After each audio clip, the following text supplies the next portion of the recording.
Welcome to Lighthouse by Kadosh Marine Ministries. Today's theme is the gift of victory. According to 1 Corinthians chapter 15 verses 57, but thanks be to God who gives us the victory through our Lord Jesus Christ. This means the victory has already been won because of Jesus. Now let us see in what ways did Jesus attain this victory. Number 1. Jesus was a promised Messiah. God pronounced sentence on the devil in the Garden of Eden. In Genesis chapter 3 verses 15, we read, I will put enmity between you and the woman, and between your offspring and hers. He will strike your head, and you will strike his heel. The offspring of the woman would someday crush the serpent's head. This was a prophecy of the coming of the Messiah, Jesus Christ. When Jesus came to earth, he came as the last Adam, the last perfect man. So it is written in 1 Corinthians chapter 15 verses 45, the first man Adam became a living being, the last Adam a life-giving spirit. The first Adam miserably failed and brought sin into the world, but Jesus Christ succeeded in defeating sin and Satan. Number 2. Jesus disarmed Satan. Colossians chapter 2 verses 15 is one of the great verses of victory in the New Testament. It says, He disarmed the rulers and authorities and put them to open shame by triumphing over them by the cross. These authorities, St. Paul references, are the spiritual authorities, similar to his words in Ephesians chapter 6:12. He is speaking about the power of Jesus over the forces of spiritual darkness.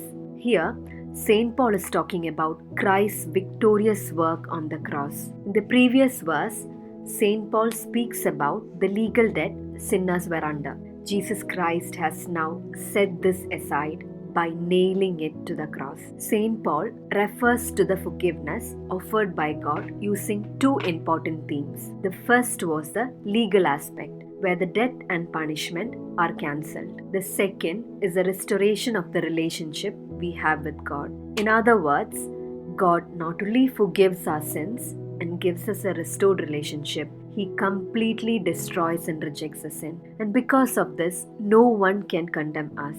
We read in Romans chapter 8 verses 1 to 2, Therefore, there is now no condemnation for those who are in Christ Jesus, because through Jesus Christ, the law of the Spirit who gives life has set you free from the law of sin and death, which means there is no condemnation for those in Christ, and nothing will ever be able to separate us from His love. Jesus has taken away Satan's power to hold sinners to the debt of their sins and trespasses. Jesus has disarmed Satan and triumphed over all the forces of evil precisely in His sacrificial death on the cross. Number 3. Jesus nullified the accusations of Satan. Accusation is a chief activity for Satan, and he accuses all believers before God day and night that we are guilty and should perish. When Jesus Christ died, that accusation was nullified. Jesus has stripped this weapon from Satan. All those who entrust themselves to Christ will never perish.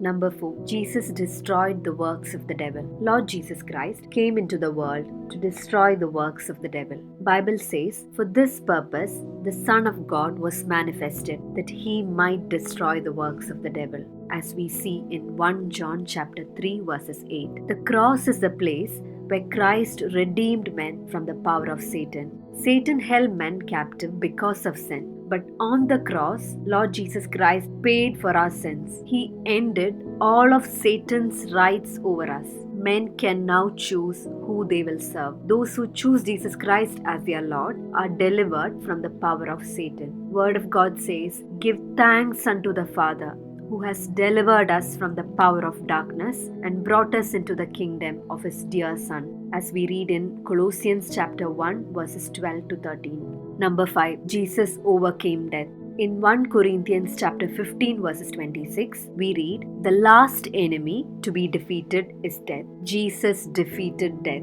The sting of death has been removed through the cross and resurrection. Again, we read in 1 Corinthians chapter 15 verses 55 to 57, Where, O death, is your victory? Where, O death, is your sting? The sting of death is sin, and the power of sin is the law. But thanks be to God, He gives us the victory through our Lord Jesus Christ. Number 6. Jesus paid in full. When Jesus said, "It is finished," on the cross, Satan was finished. It means the debt was paid, the work was accomplished, and the sacrifice was completed. It means that when Jesus died, He died once for all time. The sacrifice was sufficient to pay for the sins of every person who has ever lived, past, present, or future. The price of sin was paid in full. We see the words of John the Baptist when he saw Jesus. He called him the Lamb of God who takes away the sins of the world. That taking away of sin was accomplished by the death of our Lord. Also, the work of redemption was now complete. So the death of Jesus Christ has provided a full contentment for our sins, a fatal blow to Satan, and the fountain of grace was opened that will flow forever, and a foundation of peace was laid that will last forever. Number 7. Jesus' resurrection is a manifestation of victory. The resurrection was not the reversal of a defeat, but the manifestation of a victory. The key to a right understanding of victory is to see it as a gift made possible through our Lord Jesus Christ. We know Satan is the one who provokes sin, and sin is what separates us from God and results in death. But Jesus has overcome Satan, sin, and death by His cross and resurrection. For non-believers, the cross would seem to be Christ's total defeat. But for us, it is Jesus' complete victory. Because He did not hesitate to give up everything for you, today you take part in this victory as well. You are freed from the weight of your sins. You are liberated from your past. You are healed and restored. This is the immensity of Christ's triumph. As a believer in Jesus Christ, baptized into His kingdom and covered by His blood, you have authority and power over the forces of darkness. This is because your identity is with your Savior. You are seated with Him in the heavenly places, and you share in the work He completed on the cross. So, my dear brothers and sisters, the kingdom of God is among us, and Jesus paid the way of righteousness for us. Our sins are forgiven, and we are seen as justified in the Lord's eyes. He who had no sin became sin, so that you could become the righteousness of God. You can rely on the blood of the Lamb, and because of the cross, we have victory in Jesus. His work in you is complete, and you are now protected, safe, anointed, called, blessed. You are above and not beneath. You are the head and not the tail. You have dominion over all the spiritual forces of darkness in this world. Although you have sinned and made mistakes, you have been delegated authority through Jesus Christ, the living Word of God. You can walk in the Lord's power, claim His name, apply His blood, and stay strong against the enemy. So the amazing truth is, Christ's victory is our victory. May God bless you all. I'm Nisha Jacob from Kadosh Marian Ministries. Thank you.